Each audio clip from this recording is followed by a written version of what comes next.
అభినందనలు తెలియజేస్తూ మరొక ముఖ్య అతిథి శ్రీ అనిల్ గారిని కూడా వారు బయట ప్రపంచంలో చూస్తున్నటువంటి వారు ఎటువంటి విలువల్ని విద్యార్థికి అందివ్వాలనుకుంటున్నారో అలాంటి విలువలు ఇక్కడ చూసినప్పుడు మీకు ఏమనిపించాయి? ఈ సైన్స్ యూనివర్స్ ఆధ్వర్యంలో గురువుగారు చెప్పిన విషయాల ద్వారా ఇవి బయట విద్యార్థి లోకానికి ఏ విధంగా ఉపయోగపడతాయి? అట్లాగే వారు ఏదన్నా అనుకున్నా సరే, ఈ ఆత్మీయత దినోత్సవం సందర్భంగానే సరే వారు ఏదన్నా మనల్ని అందరినీ ఉద్దేశించి 4 మాటలు చెప్పాల్సిందిగా వేడుకుంటున్నాం. శుభాకాంక్షలు అండి. గురువుగారు పుట్టినరోజున ఇలా ఆత్మీయత దినోత్సవం జరుపుకోవడం నిజంగా చాలా సంతోషంగా ఉంది. ఇందాకే కిషోర్ గారు మాట్లాడుతూ మంచికి చెడు ఉంది, ధర్మానికి అధర్మం ఉంది, ఫర్ ఎవ్రీథింగ్ పాజిటివ్ ఒక నెగిటివ్ కూడా ఉంది. కానీ ఆత్మీయత అనే పదానికి మాత్రం రెండోది ద్వంద్వం లేదండి, ఇది ఒకటే. There is no negative to it, the only positive quality. And unfortunately దురదృష్టవశాత్తు సమాజంలో తక్కువ ఉన్నది కూడా ఇదే. అంటే దీని గురించి చూసిన వెంటనే నాకు ఒక ఫ్రాన్స్ కాఫ్కా అని ఒక ఫిలాసఫర్ ఉంటారండి, మీకు తెలిసి ఉండొచ్చు. ఆయనది ఒక మాట గుర్తొచ్చి నేను ఒక ఫోటో డౌన్లోడ్ చేసుకున్నా ఇందాకే.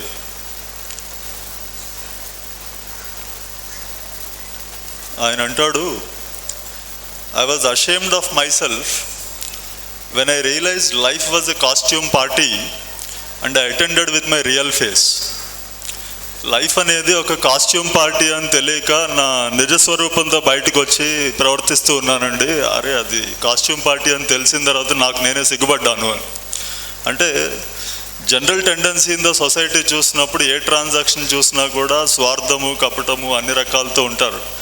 నేను ఎవరితో అయినా మాట్లాడితే నాకేమొస్తుంది, ఇది చేస్తే నాకేంటి benefit at the end of the day, అటువంటి ట్రాన్సాక్షనల్ కైండ్ ఆఫ్ ఎన్ ఎగ్జిస్టెన్స్లో ఈ ఆత్మీయత అనేది ప్రత్యేకంగా నాకు రావాల్సిందేం లేదు. మన అందరం సంతోషంగా ఉంటే చాలు, ఎదుటి వాళ్ళకి మనం ఇవ్వగలిగినటువంటి కాస్తంత సమయాన్ని ఇద్దాము, అందరం సంతోషంగా ఉంటే ఆ సంతోషం మనకు కూడా వస్తుంది అనేటువంటి దాంతో ఉండడం అనేది చాలా రేర్ అండి.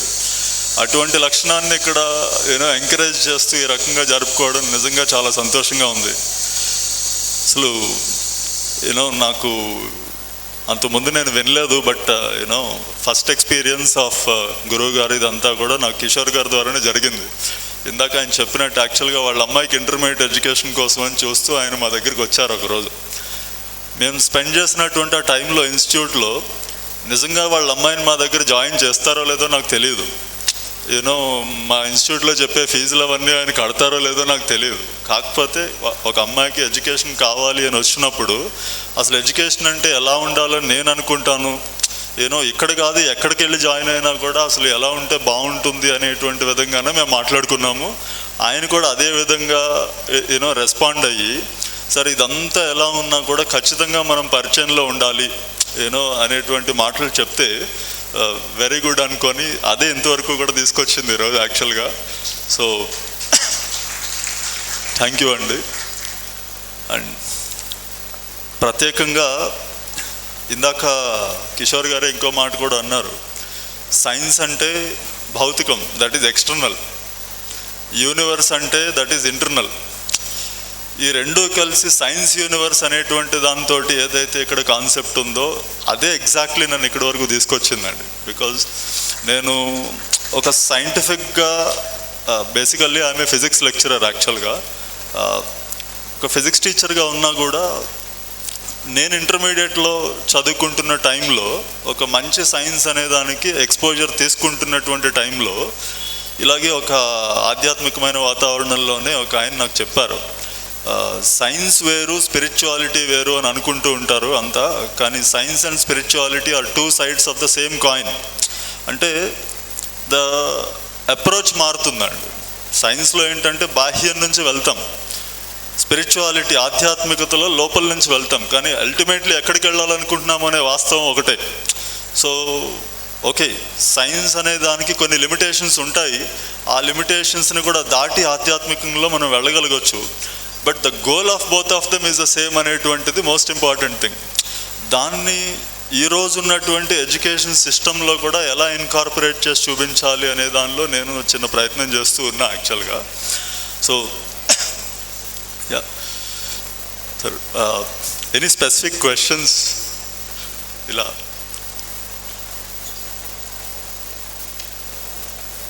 ఇంటరాక్టివ్గా పెట్టుకున్నాం ఏదైనా క్వశ్చన్స్ ఉంటాయి. ఈ సబ్జెక్ట్ మాట్లాడుకుంటే చాలా దూరమే వెళ్తుందండి, కానీ ఎనీ క్వశ్చన్ ఆన్సర్స్ ఏదైనా ఇంటరాక్షన్ పెట్టుకుందాము.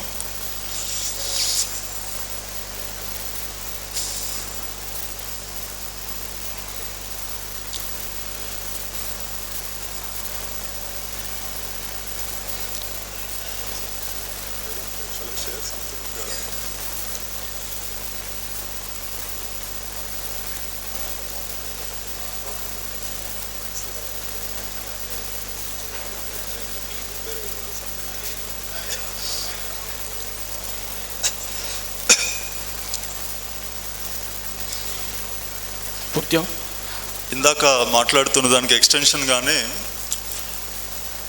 యాజ్ ఏ ఫిజిక్స్ టీచర్గా ఈ మధ్య యాక్చువల్ నేను ఒక బుక్ రాస్తున్నానండి. చాలా వరకు బుక్ రాసేసిన తర్వాత అసలు introductory first chapter to the book ఎలా ఉండాలి, రెగ్యులర్ సబ్జెక్ట్ డీటెయిల్స్ అవన్నీ చాలా ఉంటాయి. అసలు ఒక ఇంట్రొడక్టరీ చాప్టర్ ఎలా ఉండాలి, అసలు సైన్స్ అంటే ఏంటి, దాని లక్ష్యం ఏంటి, దాని అప్రోచ్ ఏంటి అనే దాని మీద మళ్ళీ తీక్షణంగా ఆలోచించి ఫస్ట్ పారాగ్రాఫ్ చాలా డీటెయిల్గా మళ్ళీ రాశాను. ఈ సందర్భంలో మీతో షేర్ చేసుకుంటా. Will get some insights I believe.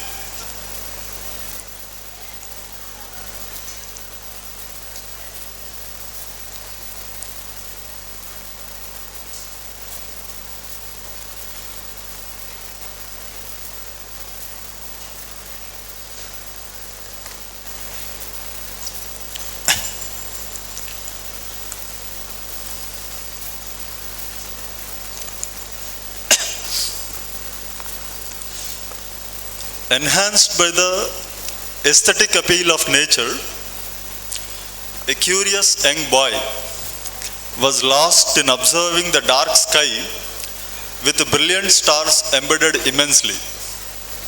అంటే సైన్స్ అనుకోండి, స్పిరిచువాలిటీ అనుకోండి, ఏది తీసుకున్నా కూడా ఫండమెంటల్గా మనకి అసలు ఏంటి, ఈ ఎగ్జిస్టెన్స్ ఏంటి, బాహ్యమైన లోపలైనా ఇదేంటి అని తెలుసుకోవాలనేటువంటి కుతూహలం ఎక్కడ పుడుతుంది ఎవరికైనా కూడా.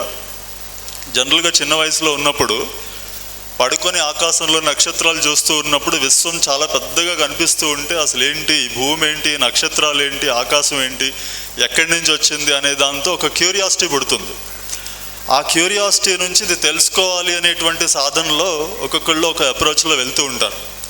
So I said, enhanced by the aesthetic appeal of nature, a curious young boy was lost in observing the dark sky with brilliant stars embedded immensely and endlessly experiencing ecstasy. అంటే ఆ గమనిస్తూ గమనిస్తూ ఒక రకమైనటువంటి తన్మయత్వంలోకి వెళ్ళిపోయాడు. So endlessly experiencing ecstasy throughout the night, he was steadfastly reflecting on his observations. ఆ తన్మయత్వంలోంచి ఏంటివి అని తనలో తాను he was trying to reflect, examining them thoroughly to receive a clue of what must have brought them all to existence. అసలు ఇవన్నీ ఎక్కడి నుంచి వచ్చి ఉండాలి, ఎలా వచ్చి ఉండాలి అని ఆలోచిస్తూ ఉన్నాడంట.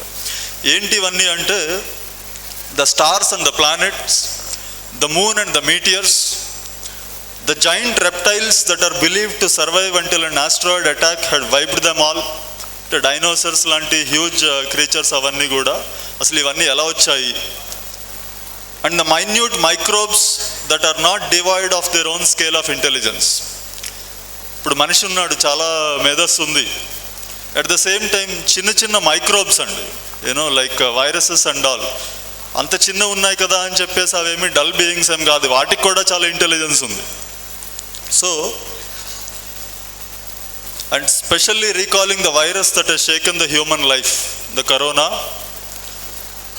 the waters and the greens, the mountainous rocks and the vigorous sands, the air and the fire, the seen and the unseen, and the known and the unknown. కనిపించే వాటి గురించి ఆలోచిస్తున్నాడు, కనిపించని వాటి గురించి కూడా ఆలోచిస్తున్నాడు, తెలుసు అనుకున్న వాటి గురించి ఆలోచిస్తున్నాడు, వీటన్నిటిని బేస్ చేసుకుని తెలియని వాటి గురించి కూడా ఆలోచిస్తూ ఉన్నాడు. And The expansive smell of the space, giving a place to these all, seemed to be quite sensibly insensitive to his own existence. ఈ గ్రహాలు, ఇవి అవి, కొండలు, చెట్లు, చేమలు, నదులు, సముద్రాలు, వీటన్నిటి గురించి ఆలోచిస్తున్నాడు. ఏంటి ఇవన్నీ ఎలా వచ్చాయి, ఎక్కడి నుంచి వచ్చాయి, అసలు ఇవన్నీ ఉండడానికి ఒక స్పేస్ అనేది ఏదైతే ఉందో, this is containing all of them. The expansive smell of the space containing them all seemed to be quite sensibly insensitive to his own existence. అంటే ఇంత అనంతమైనటువంటి విశ్వాన్ని చూసినప్పుడు ఇంత విశ్వంలో నేనెంత అనేటువంటి ఒక ఇన్సెన్సిబిలిటీ ఉంది అక్కడ. నేనెంత, అసలు సైన్స్ లాంగ్వేజ్లో చెప్పుకోవాలి అన్నా, విశ్వాన్ని మొత్తం మనం కనిపించేలాగా చూపిస్తే దాని ముందు మనల్ని చూపించడానికి ఒక చిన్న డాట్ పెట్టినా కూడా చాలా పెద్దదైపోతుంది. ఆ రకంగా చూస్తే మనం చాలా చిన్నవాళ్ళం. Insensitive to his own existence, అసలు నువ్వెంత అన్నట్టు విశ్వం మనల్ని చూస్తుందంట. కానీ ఇక్కడ సెన్సిబ్లీ ఇన్సెన్సిటివ్ అని ఒక చిన్న పదం వాడా. ఈ సెన్సిబిలిటీ ఎక్కడి నుంచి వస్తుంది? మరి సెన్సిబిలిటీ ఎక్కడి నుంచి వస్తుందంటే, అనంతమైనటువంటి విశ్వం అని చెప్పేసి మనం మాట్లాడుతున్నాం. మనం ఇంత చిన్నగానే ఉన్నాము, ఎండ్ ఆఫ్ ద యూనివర్స్కి మనం ఎప్పుడు వెళ్ళలేదు కూడా, కానీ విశ్వం ఇంత అనంతమైనటువంటిది, అంత దూరం ఉందని ఇక్కడ కూర్చొని చెప్పగలుగుతున్నాం. ఇక్కడే కూర్చొని అంత గురించి చెప్పగలుగుతున్నామంటే పెద్దది విశ్వమా మనమా? అంటే మనం ఎక్కువ వాళ్ళు ఎక్కువ కాదండి, విశ్వంతో మనం అంతా ఒక్కటే అనేటువంటిది ఇక్కడ కనిపిస్తూ ఉంది.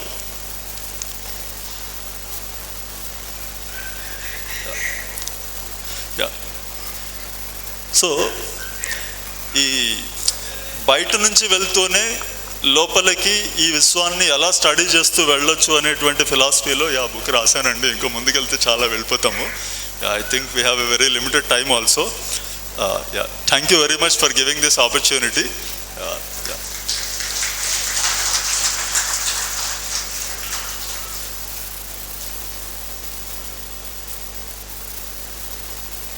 ఆయన ఎక్కువసేపు తీసుకోలేదు కదా అంటున్నారు. అంటే ఆ ఫిజిక్స్ సబ్జెక్ట్లో ఉన్నటువంటి ఇంట్రెస్టింగ్ కంటెంటే అదండి. మనం కనుక శ్రద్ధగా వింటే ఆ 2 గంటల క్లాస్ ఆయన 3 గంటలు చెప్పినా కూడా మనకు తెలియకుండా అయిపోతూ ఉంటుంది.